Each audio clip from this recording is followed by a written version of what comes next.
Hello, my friends. My name is Tim Johnson.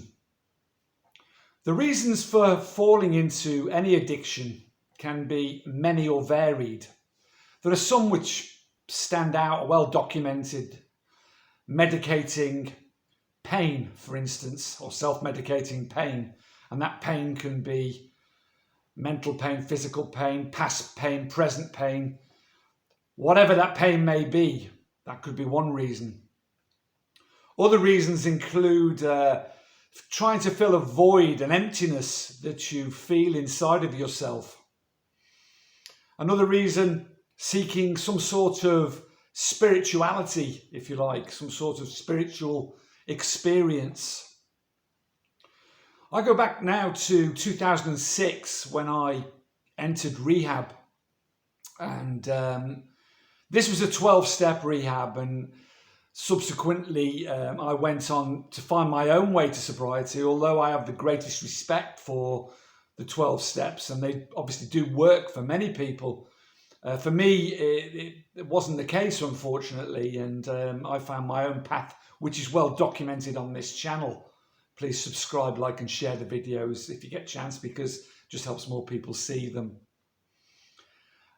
So while I was in rehab and not being a particularly spiritual person, spiritual is the wrong word, religious person, I was hunting for something else. And that's where I first came into contact with something called the Tao Te Ching. And many of you out there may have heard of the Tao Te Ching. Some people spell it T-A-O, the Tao. And some people, but it's said Tao, and some people spell it D-A-O. And you can look it up for yourselves. It's a set of verses written by a monk several thousand years ago called Lao Tzu. And it was recommended to me whilst I was in rehab to read it. And because I was at that time searching for something and always been interested in some sort of spirituality, but as I say, not a religious person as such. This book struck an immediate chord with me, and it's something I've remained close to, ever since, and which has remained an integral part of my sobriety, if you like. The Tao Te Ching is based around nature, and something again which I'm very close to, and a big part of my recovery is being in nature and recognizing the power of nature and the importance of nature. And we are nature, in fact, a part of nature. It's difficult to separate us from that. So the Tao Te Ching is very important. And within that book there is something that Lao Tzu shares, which is integral to my sobriety, which are integral to my sobriety, called the three treasures, which he calls the three treasures. And I follow these three treasures and keep them close to me, and they make me strong each day. And I want to share them with you.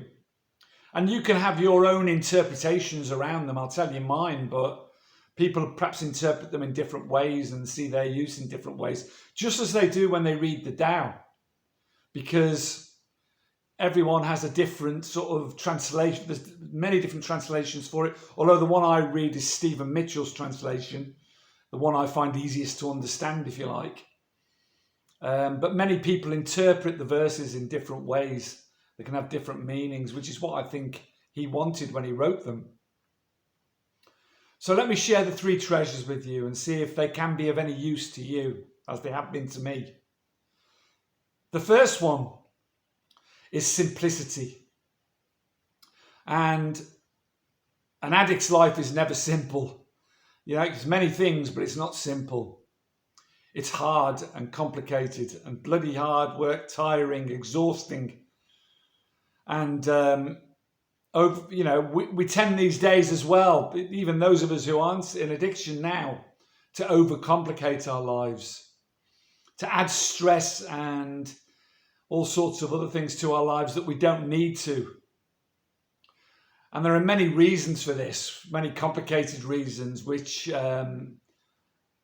we don't need to go into in this video, but social media plays its part, and the media plays its part, and life is not simple anymore, is it? But it can be, because you can attempt to make it so, and you can attempt to make it more simple for yourselves, as I have done. And it doesn't really matter if you're working, you have a busy life, a family, or whatever. And that can get obviously very complex and complicated. Of course it can, because that's life. But we don't need to overcomplicate it. We have to have simplicity in our minds all the time. Make things as simple as possible. The easiest way to do that, I've found, is to, as I said in the last video, to let go of what I can't control. First of all, to recognize what I can't control, and to let go of it. Because if we take all that on board, whatever it is, whether it be bad news, the current situations that the world is in, and we try and take all this stuff on board and take other people's crap on board and worry about what they think of us and what we think of them and how we're reacting to them and how they're reacting to us and this, that and the other, and everything gets very complicated very quickly, and that added stress and cortisol can lead you down sorts of very dark, deep paths which you don't want to go down again. So I try not to overcomplicate my life. I keep life very simple. I eat simply. I don't add things into my life I don't need to add in. I let go of what I can't control. Try and make things as easy as possible, and as less complicated as possible. And that has a great soothing effect, if you like. And sometimes you can't help it, can you? Sometimes life gets on top of you. But you have to recognise that. Be the watcher of your thoughts. And recognise when those things are happening and thinking, am I taking on stuff on board here that I have no control of? And then you try and attempt to let go of it. So that's the first treasure, simplicity. The second treasure is patience. People who know me will tell you that I'm the least patient person you will ever meet. And I think part of that was down to the career I was in, which was a very high pressure and intense career. And, I was always impatient, if you like, wanted things to happen yesterday. And part of the teachings of the Tao tell us to, it's something called Wu Wei, which is non-action, translated into non-action, or Wu Wei Wu, action, non-action, which means that the universe or nature or whatever you want to call it, the Tao, the energy, the universal energy, has a flow, and that we should allow that flow to happen and not interfere whenever we can avoid interfering. Sometimes, as you know, in life, we have to sort of step in, and we have to sometimes make things happen. If we have to make a choice, it's just like getting sober, if you like, that we don't just step back and let that happen. We have to take action. We have to take steps that would allow us to get sober, want to get sober, seek help, go into withdrawal, all these things. But patience and recognizing that sometimes it's just best to step back, and that everything's constantly changing and will change. Doesn't matter how bad you think things are now, they won't stay that bad. They may get worse for a time, but they will gradually get better. That's the universe and the flow of the universe, if you like. They will get better. Everything is constantly changing and constantly transforming, just as you are as a human being. So sometimes we have to recognize when to interfere would be to damage what's happening. And that takes time. And again, it takes a deep breath and meditating, perhaps, if you want to do that, or just learning to sit back, breathe, watch your thoughts, be present in the present moment, which is really important. And if you don't read Eckhart Tolle, try and read him, because his books will really help you do that. It's difficult. in this modern age, and the pandemic and the media, climate change, all the disasters which are happening, it's difficult to sit back and try and let things happen, and recognize when you can't step in, what you can't control, and to be patient. But it's a treasure if you can do that, because it will take so much weight off you and stress off you. It's immense. And the final treasure is, I think, the most important one, spiritually, if you like. Doesn't matter whether you're religious or not, this one is key. And that is compassion. And there's a lot of it missing in the world now. A lot of unkindness and hate and intolerance and fear. And in some cases quite rightly, because people are suffering everywhere. In Spain here, there's a tremendous amount of poverty, suffering and addiction and Christ knows what else, and mental health issues. There were there before, as there have been in most countries before the coronavirus, but now obviously a lot worse. Compassion or kindness, whatever you want to call it, just being kind to someone will feed your soul. It's simple as that. It will nourish your soul. It's so important and so lacking in the world today. We see all these people in power and, it's just non-existent.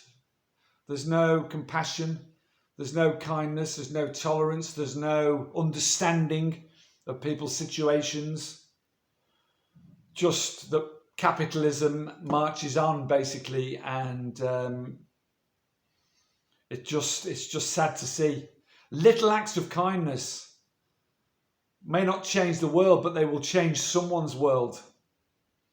And these little acts that we can all put in every day will add up and add up and add up. And they won't just help us as humans to nourish our souls, but they'll help the world. It's a knock-on effect, the butterfly effect, if you want to call it that. And it's sadly lacking in society, in every society. It doesn't matter what country you go to. So try and give service. Try and find time to be kind to someone, however that kindness manifests itself. It could be just a smile in someone's direction who's suffering. It could be knocking on an elderly neighbour's door and checking they're okay.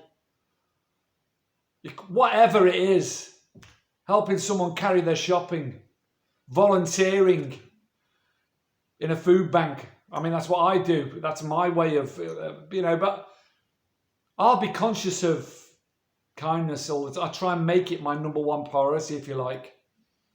And it feeds me, it nourishes my soul and makes me a calmer, happier and better person.